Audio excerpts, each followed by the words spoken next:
G2 to be matched up against Kai'Sa, whether it's with the Nautilus or a different support.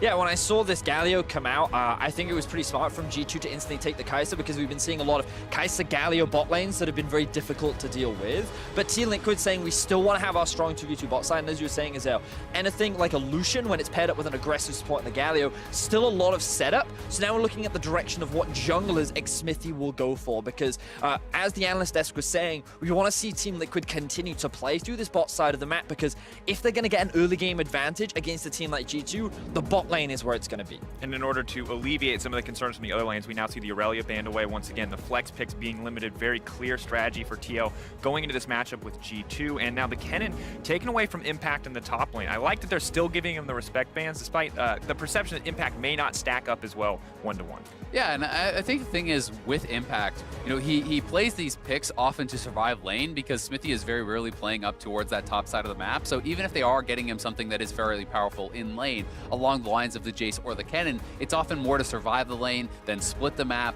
be able to kind of draw pressure to him and absorb that. But GP, Kennen, and Jace all off the table, and those have been kind of three of the biggest priority picks for Impact. So G2 now looking at Impact and saying, what else have you got left in the table on the bench? Because we've seen him play a couple of things throughout the split, but these were some of the big picks that he often relied on. But he will get that counter pick, he will have that final pick, and now for Team Liquid, they may look at something like a Sejuani as a possible option, but seeing as we saw the Trundle came out from them yesterday, maybe they'll be a little hesitant to pick it up. Sejuani has been locked in, see if Jankos wants to respond. Of course, Jankos' Karthus still on the table. A lot of regions not comfortable playing against this champion. Trundle has been shown once already. I wonder if G2 will run it back into TL, and if this is something outside of just an Xmithie pocket pick. But the important thing, you mentioned final pick for Impact into the top lane. How much is it going to matter with so many flex picks on the side of G2? Yeah, and we'll see what the final pick is going to be for G2. Olaf will get locked in. This should give them a lot of early jungle priority. Olaf certainly is a very powerful jungler in those early levels, and you know, will be able to pair up, I think, especially alongside something like the Nautilus, which provides so much gank assist. I actually would really like the Vladimir as a pick, because that is something I was considering on the side of TL. That is another pick that Impact does actually like and will go to when he is pushed down in the priority. But them taking this away feels like they're picking a scaling pick and saying, Impact, you need to be able to punish this in lane. And that is generally not Impact's forte. His own kind of matching scaling pick of the Gangplank is already gone, so we'll have to see where it goes. I mean, we've got to remember that potentially Impact could still play the Akali top lane, right? That is still a flex champion. While we typically see the Akali go on to Jensen, it is one potential option. But right now they are hovering the Hecarim towards the top side. But instead, it looks like that they're going to go for something a little bit more aggressive. The Aatrox considered pretty lane dominant. I would imagine that they want that into something like the Vladimir. Perhaps can struggle against the Sylas, who's very in your face, can trade very aggressively early on. But we'll see what G2 look to try and match up against Team Liquid. Yeah, definitely expecting, you know, Impact to trying to be playing that into the Vladimir. Certainly can be a good matchup, I think, in the early levels. Before 100%. Vladimir does get some levels, pick up some more CDR, that is when you can start dealing more effectively with the Aatrox. You also have to remember Deathbringer stance, that passive auto attack does apply, you know, his own form of grievous wounds there, reducing both the healing and the shielding. So that is going to be fairly effective in those short trades. And Aatrox, the tether as well, does actually go through the pool. If that is already connected, you will get yanked back. So we'll see if they actually want to play up towards this top side of the map, because if Xmithie is not up there, I doubt that Impact can pressure the matchup enough to really kind of punish this Vladimir pick. And a lot of questions. I think Xmithie, the biggest catalyst for how this game will play out on the side of Team Liquid, where he chooses to put his attention. When in doubt, we always assume it's going to be towards the bottom side of the map, but both of his lanes with leads can accomplish great things in this game. So much will be answered in the laning phase, and the draft, I feel like to a certain degree, going as expected with these picks. The Aatrox really feels like the only curveball. I feel like what we're seeing is, as you're rightly, I mean, when his champion pool is so pinched, you're now looking at what next steps could he go for. And I think Aatrox can make sense, because I think it's pretty self-sufficient. The changes to Aatrox haven't come through yet. We're still on 9.8, which means that he's a difficult champion to dive. Once he hits level 6, of course. And against the Vladimir, it's going to take time for him to ramp up. Here we go, ladies and gentlemen. It is time. Our first game of the day. Team Liquid versus G2. NA versus EU. A rivalry as old as time. If you've been playing League of Legends, you must know about it. I'm ready to see how it shapes out. Team Liquid currently 2-0. G2 1-1 after a tough first day. Will the scores even up, or can TL pull ahead with a 3-0 start to the group stage? So I want to keep my eyes on the junglers, as I often do in the early game, because we already talked a lot about how Xmithy and Jankos will be a big part in who enables their team to get the early game lead. And expectations are that Xmithy will look to play towards the bot side of the map. You have a Galio Lucian, a very easy lane to be able to set things up, but you are playing the Sejuani as well. And something you have to be very careful of is going up against someone like an Olaf. If he matches you and he gets that counter gank off, it could end in disaster. Yeah, it's definitely something that's going to be, really really dangerous. And I think as a result, Smithy is going to be trying to do something that he really does excel at, and that is tracking the jungler, avoiding the jungler, placing vision so his lanes kind of know where he is. I think Smithy is one of the most talented junglers in NA at really having a good sense of where the enemy jungler is on the map. He's very well known for being able to anticipate where they could be, even with imperfect information. So for him, it's more about trying to match farm. If you're in a situation where you're hitting 6 on Sejuani and Olaf hasn't killed your lanes yet, you're going to be feeling very, very good. And it feels like both junglers in a comfortable position. Smithy happy to be the guy who is the counter ganker, who tries to read the map, who tries to be there for the plays, and Jankos. We've seen it in the Elise. We've seen it in so many of his picks. Early game is his MO at the moment. And now we're going to see a cheeky early invade here, not spotted out on vision. So G2 will be able to take the blue buff away. We talk frequently about top to bot side jungling, but this ward going to give away the start. And Xmithy will now have some good information on Jankos' path. One of the things I actually love about this from G2 is even though it's spotted by TL, you're kind of pushing Smithy into this vertical jungling on the top side of the map. He's doing it on Impact's side, which is mean he's not going to actually be down by Doublelift, by CoreJJ, which is that lane they more want to be able to play towards and gank for. Yeah, I completely agree with you, Isaiah. That Team Liquid as a team has this priority on playing towards the bot side of the map, and this means that their jungler is now forced to play on the top side. So this aggressive lane of a Lucian Galio is forced to play a little bit more defensively, and arguably it's valuable for G2 to have been spotted out, because then it forces this invisible pressure onto the duo of Team Liquid. Then kind of puts the ball into the court of Xmithy as well, because now with that topside presence, you have to wonder if he's actually going to take the time, if he is going to pay some attention and try to shut down Wonder. Difficult to gank Vladimir, but only level 2, so some small opportunities in the early game. Yeah, and I mean, if Wonder is pushed up, that certainly is a lane you can attack, and I don't think that Smithy is just going to willfully ignore that if those opportunities do arise. So we will have to see Wonder playing fairly careful around this, because he's still fairly pushed up in the lane, and Smithy does have the opportunity to come up here behind him. Impact still level 2, might be waiting for the level 3 here to come out. Engage on the bottom side though, Dredgeline going to connect, taunt from CoreJJ, Doublelift content to back off and try to trade back, but the action will continue on the top side. Smithy stepping forward, immediate fool going to come out there from Wonder, not interested in trying to trade back, just wants to back off. And this, honestly, the situation is so good for G2 because it was a full clear from Jankos on Smithy's blue side of the jungle. So he took away 3 camps, and all Smithy was able to actually get was the blue buff. Then he went up to actually take that pressure. And now the trade just continues to extend. CoreJJ going back in, but the Ignite is ticking. Perkz wants to get the damage down, but Mickey grabbing first blood with the Ignite. Huge play on the bottom side. Big pickup for the duo of G2, finding first blood onto Doublelift and CoreJJ, who, to the eyes of many fans and analysts, considered one of the best duos in the tournament, but the action isn't slowing down as G2 look for a play in mid. Jensen potentially in trouble, has the dagger to jump back to the Shuriken, will take him to safety as well as the Shroud, but Jankos already laying down some early pressure. Yeah, that was really well played by Jensen to avoid it, but the kill on the bottom side is so big for G2. You have this Kai'Sa lane who is now out to a farm advantage, who is winning in that 2v2, and not only that, but they took 2 summoners off of TL, so they have summoner advantage as well. And such an uncharacteristic play from CoreJJ as well. This guy so far at MSI, in the group stages, has not died. He's had perfect games so far throughout the group stages, and he was considered North America's MVP. A lot of confidence gets put onto this bot laner, so for him to get caught out of position like this, definitely uncharacteristic. Yeah, definitely the case, and kind of absorbing that hook there for Doublelift. Doublelift, though, maybe could have just dashed it and had CoreJJ simply back off.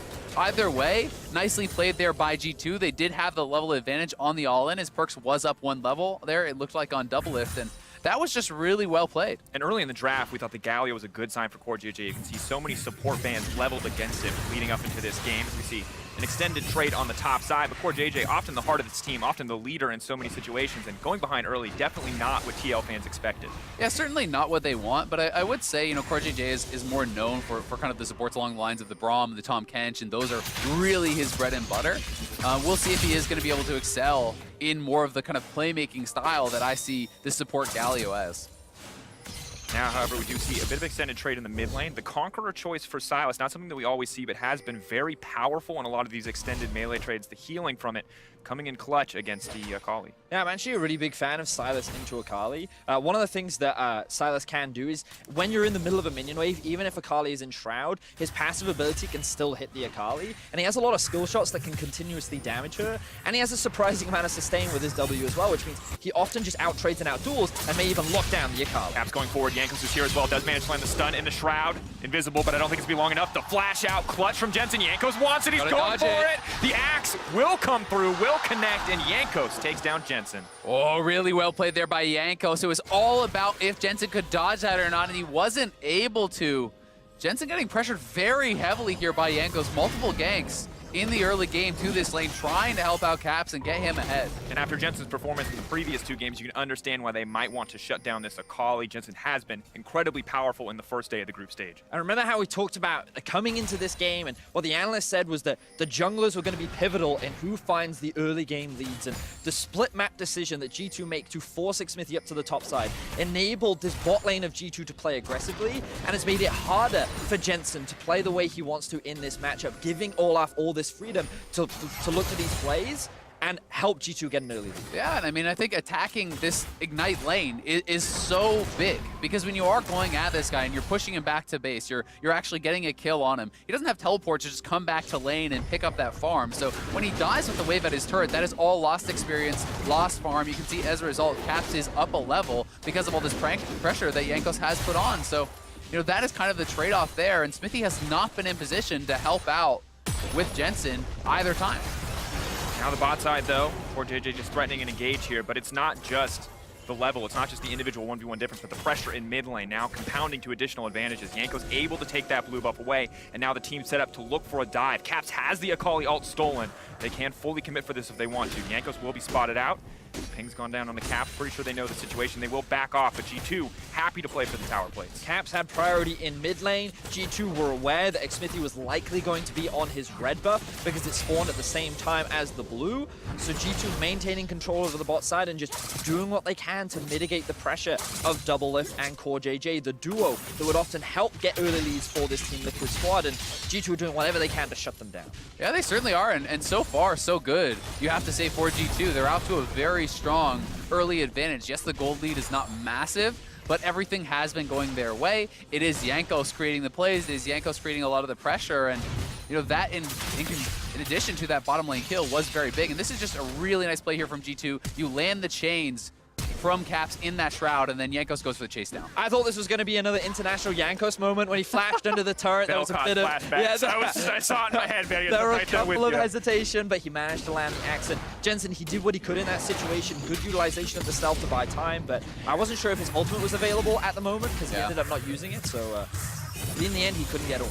Yeah, that was definitely really close. You know, like it's easy to watch the replays and say, okay, we could have done this or that. You know, maybe in that situation, had Jensen actually turned around and got the Ignite off as the axe kills him, I think he probably does get the 1-for-1 there, and then that becomes more worthwhile. But it's so hard to know exactly how much damage those turrets are going to do to Jankos. So close to the duel coming out in the mid lane, but not going to be the focus area. Doublelift now. Engaging into the Mickey X, trying to turn it back. Perks has been caught out. We'll try to use the ult to make the safety, but Impact grabbing the kill immediately. The World Ender comes out. Going to use that movement speed to chase down Mickey X. He's going to try to Spider-Man his way to safety, but I don't think he's going to get the chance. Xmithie is here as well. That's going to be 2 kills picked up for Liquid. They're donating yet another one to Impact. That's going to be huge. That was a huge teleport from Impact, making plays on the bottom side. Has been doing pretty well up in that top lane. Now down to the bottom lane, gets the flash out of Perks, takes down both of those kills. And this is going to give Doublelift some time on the turret. It's going to allow Xmithie to take the dragon. And that is a really big swing for TL. And even though Impact is not on the gangplank, he still finds a way to support the bottom side of the map. He held onto the teleport. Wonder used it to get back into lane. So the moment G2's bot lane tried to go in for the all-in trade, that is when he sees this opportunity. So look at the minimap right now. He's positioning in a way so that he can safely TP towards the bot side of the map. So the moment G2 overextended, they can create a 3 versus 2 situation, and Olaf isn't here to support. And that Q flash was actually so clean from Impact, anticipating the flash from Perks. He actually flash follows, nails him with the sweet spot, knocking him down. And Impact, so much credit from him is deserved, you know, to have this playstyle, right? He plays so well towards that bot lane, helping out his team, not prioritizing his own individual success as much and really putting a lot of emphasis on putting his teammates ahead. And coming into today, this is the matchup that we were looking at. It was Wunder versus Impact. Now, of course, Impact yesterday 2-0 has some dominant stats. Wunder always the guy that you look at G2 to just destroy opponents on the big stage. But this game, yes, he has the scaling Vladimir, but Impact, despite being banned out, despite those champions, those comfort picks being taken away, still impressive to see him make such a huge impact. And this is one of the big questions that we had coming into not only this game, but this day for TL, was can Impact stand up against the likes of Wunder and the Shy? It certainly was. TP being invested towards the bot side of the map. G2 trying to make another play. Calling on the roam down. Yanko's immediately going to run into onto the Sejuani. The stun mark is still going to be active, though, waiting for the ultimate to expire before he's going to reactivate there. Caps is here as well. Has the Akali ulti stolen away? Not going to be able to hit with the abscond or abduct there. Now dashing forward with the first stack of the Akali ult. Looking for a second one. 4JJ is here. The Galio ulti is available. Mickey, though, still ready to commit to the play. Perks on the backside, looking for a way in. Xfinity going to get taken down, deleted instantly, and Jensen just going to back away here. The stun's still going to connect. Yanko's flying forward. Going to burn the Akali ult to make the safety. A second charge available, but Impact on the top side is doing damage to that tower and is going to grab plates in exchange. Yeah, Caps putting a lot of pressure now after kind of being put ahead by Jankos. Jankos and Caps have been spending that pressure down in the bottom lane, and this is similar to how IG had success, or rather they had success against SKT. By putting one lane ahead, they then take that pressure, they move it around the map, and this is something that G2 does so incredibly well. They don't just sit on leads, they pressure those advantages, and they use it to help their other lanes get even further ahead. Yeah, Caps is a big fan of roaming around the map and looking for opportunities, and this time round, once again, G2 looked for a dive onto the bot side, but TL were in a much better position to respond.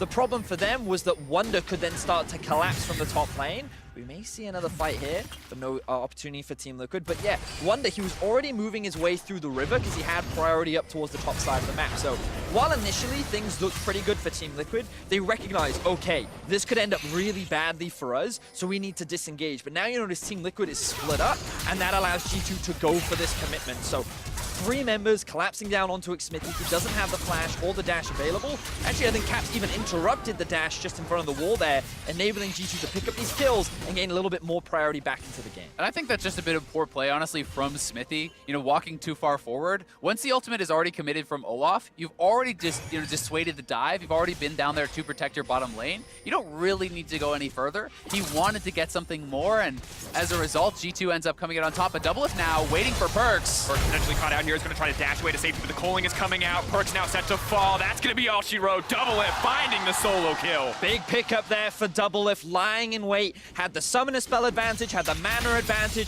and had the damage advantage as he finds the kill on a Perks. Now we'll see the 2v2 in the mid lane. No, Mickey X coming over the wall with the Hex Splash. Not going to connect on the Jensen, but it may not matter. Galio's in, but it's too little too late. The entrance might just have to be an exit. Core JJ running to the hills. G2 taking the play. That was sick from Mickey X. The Hex Splash over the wall, then the stolen Sejuani ult, but Wunder in trouble. World Ender now coming out. Impact desperate to find the kill here. Wunder with a clean flash to try to make it to safety. The healing now coming in. Impact has to be careful. Wunder doesn't have the time to wait this one out. The kill going through for Impact, but the tower firing back. The solo kill from Impact, but Wunder able to trade back there using his flash, but G2 still coming ahead across the map.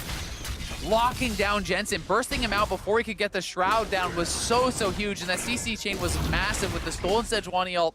Mickey X following up on that.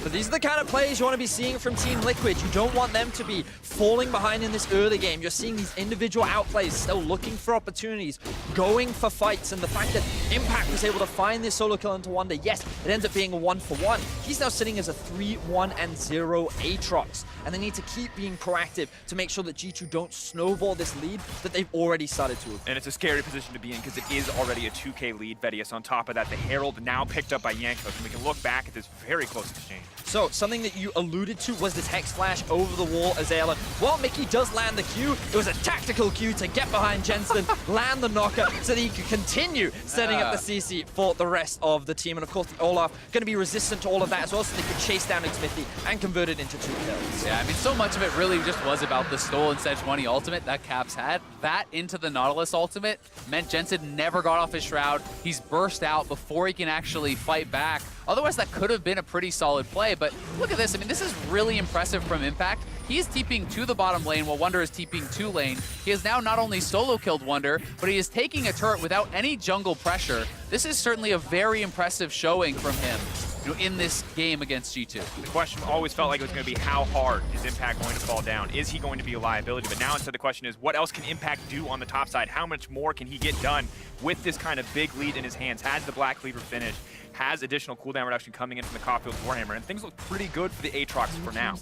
I mean, it's quite interesting where the goal disparities are starting to build up, because expectations were that the two solo laners for G2 would have the advantage coming into this matchup, and then the bot lane for Team Liquid will be the ones to get that early game lead. And even though G2 were very focused on building leads towards the bot side of the map, Doublelift is actually sitting on a gold lead right now. Impact is the one that is ahead up towards the top side. The big discrepancy is in the mid lane, where Caps has been applying loads of pressure to Jensen. Olaf has been consistently coming mid and trying to shut this Akali down. So you're now looking at Caps and Jankos to be the big carries for G2 to try and maintain control over this game. Yeah, you certainly are. It's a bit unfortunate for G2 that 2 of those kills did go to Mickey X, and you certainly would have wanted those on the carries. And that's part of the reason that some of these carries for TL are still pacing their opponents.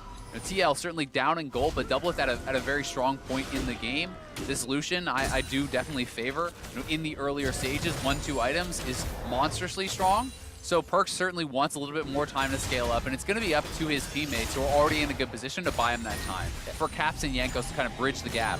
Doublelift looks like he's even working towards that Black Cleaver as well, so even further facilitating towards that kind of early spike. And it's likely that they want to try and use this Aatrox, who's already very ahead. I wouldn't be surprised to see Team Liquid start to group up, try and force these fights around the Dragon ahead of when Wunder really hits that big power spike. Because while he does have the Zhonya's, it's really that Spellbinder. Once that comes in, maybe even the Death Cap, this Vladimir really starts to kick into gear, and Team Liquid likely want to force fights before he can get to that point.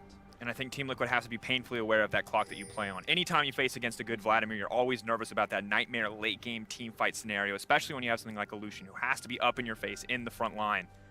But it feels like for now they're in an okay spot. Only 17 minutes into the game. A 1K gold lead. It has gone down a bit, and TL does have double Drakes. This Herald, though, we're going to see if this can be used to break top lane tower. How much more can it get is the big question. Yeah, well, they're definitely going to get top lane turret. I do think TL should be in position to defend the tier 2, so likely it won't be much more than that. But another thing to always consider here for Wunder in this game is the amount of crowd control that is on the side of TL. So he does have to make sure that he's executing his dives very well, that he's pooling appropriately early, not greeting out for extra Qs, things, a mistake we saw Caps fall prey to yesterday.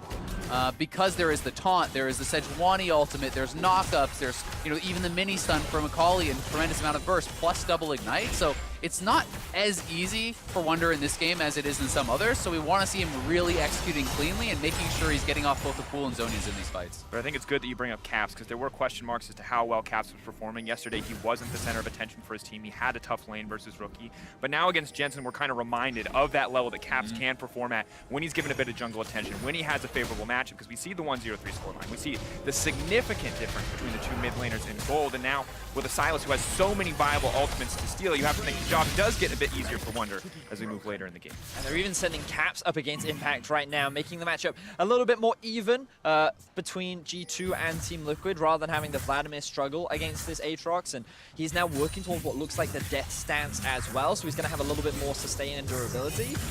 In fact, they're actually just going to keep Wunder towards the bot side. His teleport is still unavailable, and I'm surprised at this because you would expect to send Wunder up towards the top side because the Dragon is about to spawn, but I suppose given Caps does have the teleport as well, they're fine sending him off to the other side lane.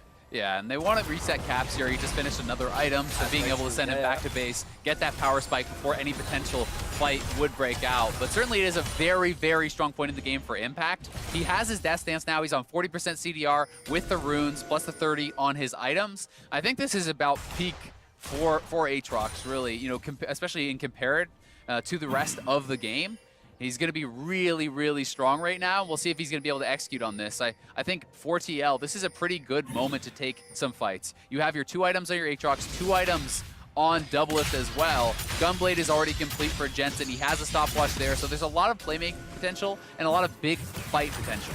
Impact now just going to try to find the 1v1 on Caps. Caps in trouble. The World Ender coming back. He's trying to trade back. Has a lot of healing in his kit as well. The Conqueror now procs. Mickey on the way up. First to the roam is the G2 lineup. World Ender comes out now. Traded back. Impact will be forced to retreat for now. They're waiting for that time to tick down, but in the meantime, it means TL gets free access to this Dragon. Will grab it uncontested, but Impact forced to flash to safety. Yanko's now going to try to chase him down. G2 see the strong member, and they want to eliminate him from the map. They're going to cut down Impact. Yankos on a killing spree. So the trade comes out between the two teams. G2 go towards the top side, TL invest in the Drake. They're now sitting at 3 Drakes so far in this game, and Jensen is getting free time towards this bot tower. So even though G2 do convert this into a kill onto Impact, overall, Team Liquid are the ones that come out with the map advantage. Yeah, definitely. They're going to be feeling pretty good about this. I'm not sure that Jensen's going to be able to actually finish this off. And look at Caps going in. Hungry for blood, using everything to go and stealing the killing with it. Oh, Caps is brutally terrifying. Fantastic solo kill there from Capson. Note how there was no hesitation whatsoever. He sees the Akali, he knows he can go for the outplay. There's not going to be any support. Caps showcasing why he is the best in Europe. Yeah, that was sick from Caps. Takes his ult, and then you have as many dashes as the Akali. Yeah, the Akali had Shroud down. Jensen was using it for the extra energy for the wave clear there, so no Shroud was available. Used the ultimate to retreat, but Caps is already on top of you. He used the ultimate proactively, so his second charge will be available faster than Jensen's also, and you know that was just very, very nice stuff from G2's mid laner. Caps certainly showing up here against DL. And we talked about how, given how the bot lane fell a little bit behind, we needed to see Caps step up and be the carry this game. And look at how he does it. Uses the E into chains to close the gap, then has the Akali ultimate to continue the chase. He then has the passive stacks combined with his EQW combo, just absolutely beautifully done. And not a hint of remorse on Caps' face. No, he's got a light. He's smiling. He knows. He's feeling himself, and you got to respect it. The execution damage is significant from Silas. Difficult for Jensen to win out. Difficult spot now for TL to find themselves in. Yes, the Akali can be more relevant when you move late into the game, but needs a lane where she can safely farm. And that's been the problem, right? G2, I think, has been much better at moving around the map and punishing these side lanes. They have been much more proactive. Smithy has really been a pretty big non-factor so far this game. Yankos has had him on the back foot, and ever since Yankos put Caps ahead, they have been using this kind of tag team duo to move around the map, to get vision, and to punish TL when they're trying to pick up these side lane waves. And while Team Liquid were in a very good position earlier on, you're now looking at Caps level 15, 2 items fully completed. He can sit in a side lane pretty much uncontested, and G2 are doing what they can to enable him as much as possible. They were littered with control wards, and now they're pushing that vision deeper in towards the top side of the map to allow Caps to just continue pushing on this side lane and making it harder and harder for TL to answer. The setup is clear for Baron. They will have to answer that TL, of course, with the Mountain Drake advantage, which can be so difficult to enter the pit when you have the threat of the Silas. Impact, strongest member of the team, will now push in. We'll try to do some damage to Yankos, force him out of the area. Olaf ulti will fall away soon. Will they try to find the re-engage? No, Team Liquid just going to back off. They say they know it's a vision game for now, want to buy more time. They want to get later into this game. Yeah, and I think that's the correct choice. If you over-chase there, if you commit forward, the Nautilus was in the area. Kaisa can always follow up with an ultimate once Nautilus CCs someone, so certainly was the ability to have that turned around on them. They need to know that they're on the back foot and really take positive fights here, but it's the G2 solo laners looking to pick up a kill onto Impact. Impact immediately forced to use the World Ender, now needs to run. Core JJ's ult coming out as well. Quick 2 ults taken away. Difficult spot now for TL and Impact to be in. You can see how much control G2 have over TL's half of the map. Impact can't even walk through what should be an area of control in his favor, but without the risk of getting collapsed on by a bunch of G2 members. So TL have to be very cautious about how they move through the map and where they look for opportunities to try and claw back control. And I think that's such a nice play from G2 because Impact is, you know, really the strongest member on the TL team right now. He even has the Executioner, so his 1v1 potential is actually pretty decent against that Vladimir. But by forcing his ultimate out there, there's no way he can actually move aggressively forward. He has to be on the defensive once again. And G2 have been so good in these side lanes, so we'll see if TL can ever really kind of arrest some of that control back and pull their way back into this game, because for now, it is such a massive advantage for Caps in the mid lane. It has been that advantage for Yankos in the jungle, and TL are just kind of trying to withstand this onslaught. You know, and you mentioned it, just look at the gold gap that was between them. 4,000 gold in favor of Caps. Level 16 is really the big break point for a Silas because his ultimate cooldown is sitting on something like 9-10 seconds, so you can use it multiple times in a single fight. But now it's Jensen looking for a trying play. to get something back here in the mid lane, but Wonder is there as well. Jensen now in trouble, dashes to safety. Good use of the stopwatch, but it may not be enough. Wonder now stepping forward, grabs the kill onto Jensen. Smithy running for his life. TL desperately need to turn this fight, but Wonder's burned so many cooldowns. Maybe they can force it back on the Galio. TP, Caps will come in on the backside. Double has to be careful. Which ulti is he going to take away immediately? This is Wani right into the middle of the team. Caps buying his time. So much damage coming out. Perks is still alive. Perks still able to throw damage down on the backside of the fight. But TL turning it back. Impact.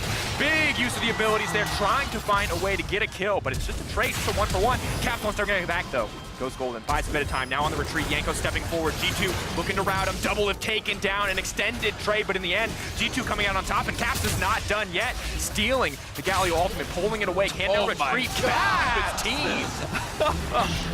It's the hero's exit for Caps there. He is styling on them at this point. Caps running over this game.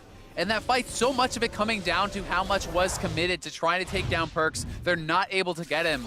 Jensen, decides to go in onto Perks here, and because of how behind he is, he doesn't quite have the damage to actually finish off Perks. Look how close this is. Perks, though, able to cleanse the Ignite and move back. Then, when Caps goes back to base, he TPs in, the fight is really going to start to turn around. Yeah, exactly this. The three members of G2 just buy enough time for Caps to eventually join the fight. The thing that makes this so difficult for G2 is the fact that they're still playing under a tower. So while they would love to commit much harder, there's still this tower to deal with. So Perks overextends a little bit, Impact finds a good pickup, but it's Caps that really swings this fight in G2's favor, diving multiple towers, going into the enemy base, continuously stealing away these ultimates, ends up in a big teamfight win for G2. Ooh, and now Jensen just has to back off. Level 16, you mentioned it earlier, Vedius, but the freedom to steal so many ults in the team fights and the freedom to pressure Jensen anytime he wants to in the side lane. Caps, though, still willing to play back, not going to go all in aggressive for the kill. TL with control on the top side of the map, making potentially in trouble. Immediately the knockout comes out, man advantage here. Perks now locked up, Perks just gonna get deleted instantly. TP coming to the backside though. G2, despite the man disadvantage, want the fight to keep going. Impact has the TP available, will they commit? TL may just back off here. Unstoppable now for Yanks. The Olaf, not quite as threatening as he once was. Impact returning to join the team. Wonder caught out on the side, only gonna ult one member, focused on the 1v1 with Jensen, but the rest of the team is there. Caps trying to find a pick on the backside of the map. The taunt has been used. Options to protect the backline running out for the side of TL, but they will just retreat here in the end. Still a very good pick there for TL. They do get one kill. They also get the teleport out of Wonder, and they are able to disengage the fight. So TL playing well from behind, but it is certainly Caps you have to deal with, and that is why they're trying to fight away from him, because Caps is completely uncontested right now in the game. I mean, look at the item difference between him and Jensen. It's 3.5 items to 1.5 items. And notice how the map is being set up right now. While TL do find that pick, and they're able to get that shut down and kind of relieve some of the pressure from G2, the bot lane is being pushed into this tier 2 tower. The top lane is being pushed in as well. And this was just a bit of an overstep from Mickey, which Doublelift is immediately there to capitalize on. Fantastic ultimate from Xmithy, but we don't have time. There's another fight kicks off. Cap's going to keep going in for the trade. Trying to wait, not going in quite as aggressively as he sees the World Ender going. Caps might be in trouble, dashes through, dodges out there. That's going to be massive. Missing a third proc in the Dark and Blade. Impact running out of time here. Caps going to try to take him down. Perfectly timed. Caps now unstoppable. Yeah, Caps is just running over this game at this point. Impact playing the fight out pretty well, but Caps able to actually use the Akali's ultimate to dodge out the third hit of that Darkened Blade from Impact, and that sealed the one-on-one. Why so many teams in Europe have struggled against G2, a triple threat team on their best day. Have to respect Caps, have to respect Wonder. You draft for one lane, you might lose out somewhere else. Caps, an absolutely monster performance thus far, and TL doing what they can to hold on, to buy a bit more time, fishing for that kill on Caps, that crucial shutdown. G2 now making their way into the base of Team Liquid without Impact there, without that extra source of damage. They don't feel confident in their ability to win the fight. We've already talked so much about it. Jensen is extremely far behind, only level 14, hasn't even completed his second item yet, 4,500 gold behind his lane counterpart. Team Liquid need Impact in these fights if they want to stand a chance. And honestly, with how much damage he was doing with the Executioners, I thought that he could actually win out in that 1v1, but Caps with the fly moves, moving around the map, doing a fantastic job. So now we see the Baron dance begin. Yeah, and I think TL made the right call to just give up the inhib. If you try to fight that, you're just going down, but Caps now going in. Wants to blow up Jensen. Jensen, can he make it out safety? But the rest of the team now fishing for a fight. They are going to be take out Mickey X right before anything gets started. Yanko's though barreling his way into the middle of the team. The knockup is there to keep Perks out of the back line. Wonder in the midst of everybody manages to kill Doublelift Xmithy. Now the last man standing. Caps trying to destroy the team, taking on both solo laners. He's already knocked Impact out of the fight. He's looking for Impact as well. Going to continue the Aatrox ulti. Going to come up. He's still alive. Caps comes through, and Parks gets the triple kill. And once again, G2 come out on top in the fight. Team Liquid, they made the right decision right there. They thought that with Caps in a 1 versus 2, this is our opportunity to win, but Wonder hit that break point. The death cap was completed on the Vladimir. Wonder gets the shutdown onto Doublelift, and with the team fight win, G2 are looking for the end. And this game has been the story of Jankos and Caps. Mickey as well to start the fights, but now Jensen the last man standing, and this is gonna do it. EU versus NA, it was 4-4 and MSI leading up to this. Jensen tries to get one back, hopeful to get something here in the midst of the fight. That's the 2-man taunt. Caps gonna try to end the game. It could just go out here. Can they do it? They can't stop it. G2 come out on top. Such a well-played game from the European representatives here. All about Jankos, all about Caps. These guys played the early game incredibly well. Jankos spending so much time around that mid lane, giving Caps the advantage, and with that advantage, Caps completely ran over this game. It was all about him. I mean, you could see, like, I was starting to sweat. You know, I was looking at how Doublelift, even after all that pressure, was still